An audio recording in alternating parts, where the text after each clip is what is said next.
Hi అండి, welcome back to Vishwas world. అందరూ ఎలా ఉన్నారు? ఈరోజు బీట్రూట్ పచ్చడి ఎలా చేసుకోవాలో చూద్దామండి. బీట్రూట్లో ఉన్న న్యూట్రిషన్ వాల్యూస్ అన్నీ మనందరికీ తెలిసిందే.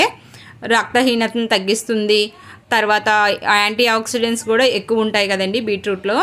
మనం బీట్రూట్ని ఉత్తిగా తినాలన్నా తినలేం కాబట్టి ఈ విధంగా చేసుకొని తింటే చాలా బాగుంటుంది. బీట్రూట్ని చిన్న ముక్కలుగా కట్ చేసుకొని దాంట్లో ఒక పచ్చిమిర్చి తీసుకున్నాను. అలా పచ్చిమిర్చి, ఒక బీట్రూట్ అయితే తీసుకున్నాను నేను. తర్వాత కొంచెం జీలకర్ర, ఒక స్పూను, 2 వెల్లుల్లి రబ్బలు ఇలా తొక్క తీసి వేసుకున్నాను.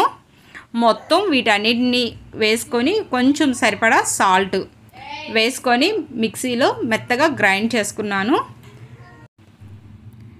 ఇలాగా మెత్తగా గ్రైండ్ చేసుకున్న తర్వాత 1 స్పూను ఆలివ్ ఆయిల్ తీసుకొని మొత్తం అంతా మిక్స్ చేసుకున్నాను.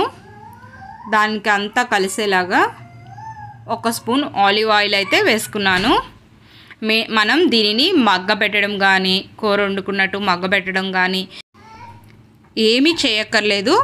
ఇలాగా చేసుకొని మనం అన్నంలో కలుపుకున్న, లేకపోతే చపాతీలోకి నంచుకొని తిన్నా, ఎలా తిన్నా బాగుంటుంది. టేస్ట్ అయితే మనకి బీట్రూట్ అనగానే అసలు నచ్చదు కదా. ఈ విధంగా చేసుకుంటే రుచిగా కూడా తినచ్చు, చాలా నచ్చుతుంది. ఇదండి బీట్రూట్ పచ్చడి చేసుకునే విధానం. నా వీడియో కనుక మీకు నచ్చినట్లయితే లైక్ చేయండి, షేర్ చేయండి, సబ్స్క్రైబ్ చేయండి.